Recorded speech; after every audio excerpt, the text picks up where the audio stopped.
Now, and out with the old and in with the new. Is that what the BJP is looking at? Today, the party denied its senior leader Jaswant Singh a seat to contest from Barmer in Rajasthan, prompting Jaswant Singh to state that he will possibly contest as an independent. This comes just a day after the senior BJP leader LK Advani had to be goaded into accepting the Gandhinagar seat. His stated preference was Bhopal. Is the BJP looking beyond its veteran politicians? Meanwhile, is the Congress now banking even more on its old guard? It's now official. Amarinder Singh will be contesting from Amritsar, Ghulam Nabi Azad from Udhampur and Ambika Soni from Anantpur Sahib in Punjab. Well, joining us now to look at this, Pinky Anand, spokesperson of the BJP. Thank you very much for being with us. Abid Rasul Khan, spokesperson of the Congress party, joins us as well. Pinky, let me ask you this. All that Jaswant Singh had wanted, and he said that, look, I've done a lot for Darjeeling. That was his previous constituency. I want to contest my last election from my native place. Was it that difficult for the BJP to accommodate somebody who's been a minister and who served your party with distinction, despite the controversy? Vishnu, the simple point is that today, are we looking at people demanding which seats they should be fighting for, even if it's a very high-statured leader such as Mr. Jaswant Singh? Or Mr. Advani? No, Mr. Advani is not the issue. Therefore, I didn't bring it in there. Don't think Mr. Advani ever said that he wants to fight from Bhopal. It was an offer made to him by Kailash Joshi, and therefore he went about. This entire discussion started. But coming back to Mr. Jaswant Singh, Mr. Jaswant Singh has never fought from Barmer. Mr. Jaswant Singh has either fought from Chittorgarh, 2 occasions of elections, and once from Darjeeling. Now, at this stage of elections, if one is not to look, if the party is not to look at the situation, what the party requires in terms of political expediency, strategy, winnability, I don't think it's a very fair situation to say any person, whoever it might be, can decide which seat he or she should be fighting from. It is for the party to decide, keeping into account the recommendations of the state, I see that the decision of the parliamentary body. Between Jaswant Singh and the decision which has been taken against him and LK Advani, it's a known fact that LK Advani had his specific concerns about contesting from Gandhinagar.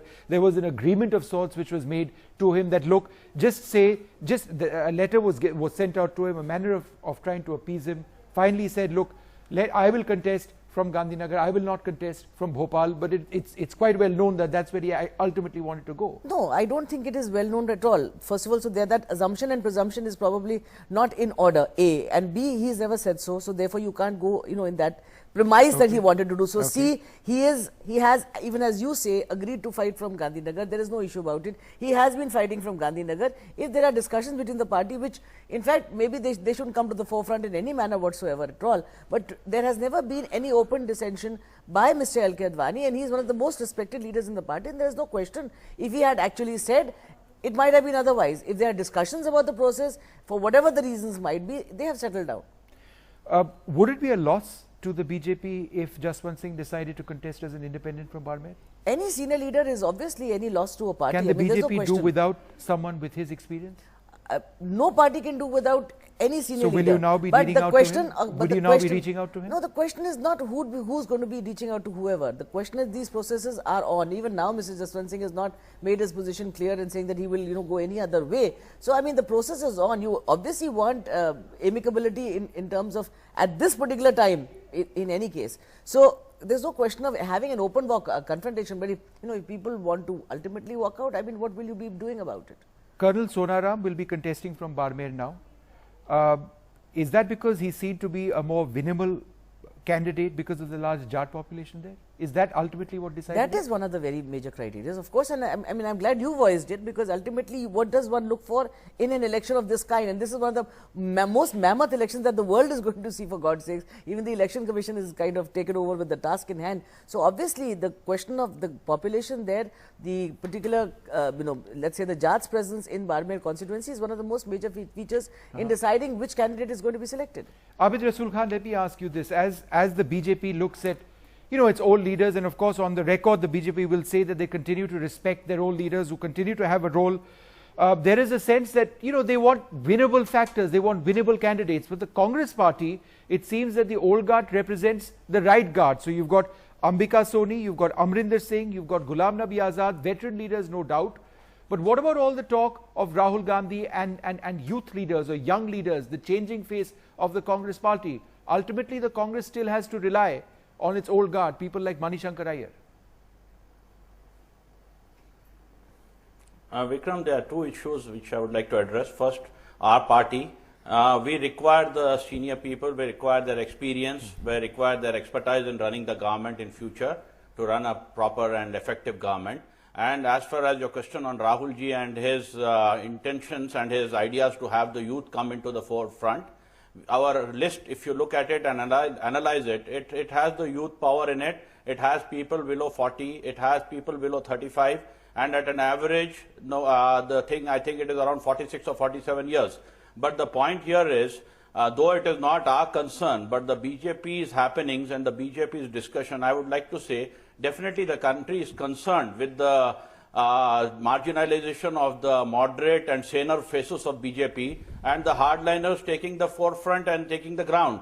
Now you have a trust deficit, you have a communalization of politics, you have the criminalization of politics, and the country is seeing all that. You have, and let me complete it, I didn't interrupt. Then the second point is but just to drag in communalism at the top of our head. Whenever the BJP spokesperson says we will, let me complete it. No, go ahead. Let me go complete ahead, 1 minute. I'll just take up half a minute. Whenever a BJP spokesperson speaks on the media, he talks of the desperation to win. Is the desperation to win only criteria where you are going to run a country with? If it is going to be winners, then what is the face why you're would going you to show to select the a country in candidate future who you when believe if should at all not? you Why would you that you're winning select, it? sir, a candidate who will not win the elections? To do them a favor?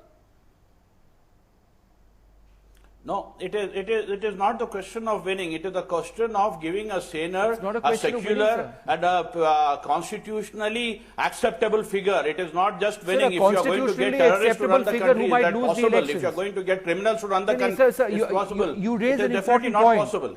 You have to have people. You have to have people who have got a record of running a government. You have to have people who have a record of secular credentials. Even if they are not going to win the elections, potentially.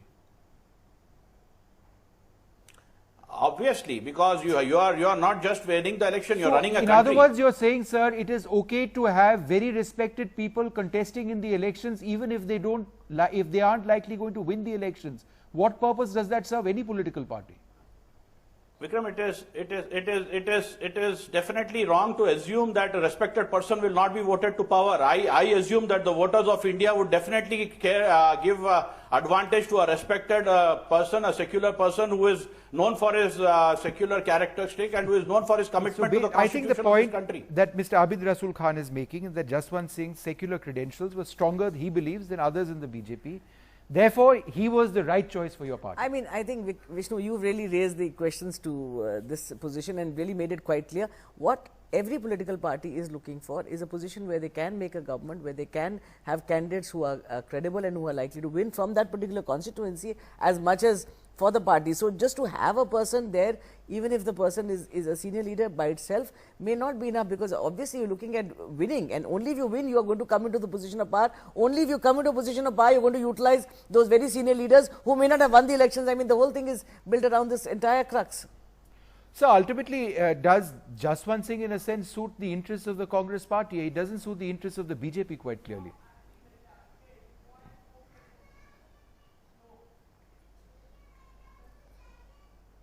Mr. Khan, can you hear me? Are you asking me? Yes, sir.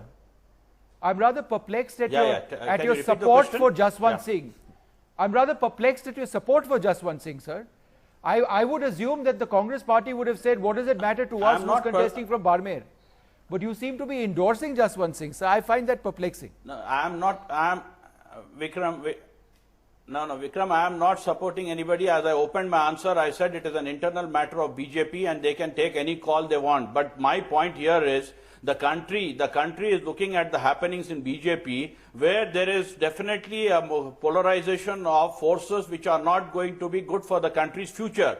We are seeing the communal and criminalization of BJP just for the victory. This is not right in the country's interest. Our country is definitely today at the verge of requiring an inclusive growth, and it requires all sections of people to be carried along with it. As if having Mr. Jaswant Singh from Barmer is a question of secularism. I don't know where the agenda of discussion is going whatsoever. The question you are talking today is, should a person, a senior leader, be able to fight from a constituency of his choice if he so dictates, even if there's a possibility that he might lose from that seat. And the question of having another person who's more likely to succeed for a political party. And then the question of communalism, secularism, I don't know where you're getting at. Go ahead, Mr. Khan. I am making it very clear to you, Pinky Anandji, that today your party itself knows what you are passing through. You are in a stage where you are being governed by an organization which is known to be communal. You are being as I said, I don't understand this communal discussion. And you are being totally governed by it. No, now the point is that you are helpless. You are helpless. You are not able to do what your own ideology wants you to do. This is the situation today you are in. I'm afraid we are perfectly in order as to what we want to do in our ideology is concerned. So please watch your own cart and your own horses rather than to worry about what the BJP is doing. As Vishnu rightly said, why are you so concerned whether Jaswant Singh should fight from Barmer or not? I mean, to try to drag into the larger debate, that's another issue altogether. But as far as fighting from a particular constituency is concerned, I don't think your issues of secularism and communism kind of come into the fray. We are concerned with the country. We are concerned with the security and the integrity of the country, not concerned with your party. Thank you very much. It seemed as if you're very concerned not only with the party but with the Barmer constituency in particular and with Mr. Jaswant Singh. All right, okay. I'd like to thank both of you for joining us one way or the other, but it is an important look perhaps at Jaswant Singh. Where does he go from here on? He has been one of the strongest leaders of the BJP. He's been a confidant of Atal Bihari Vajpayee in the past. The BJP is saying that he won't get the seat that he wanted. It is still a controversial decision, some would say. I would like to end this debate now.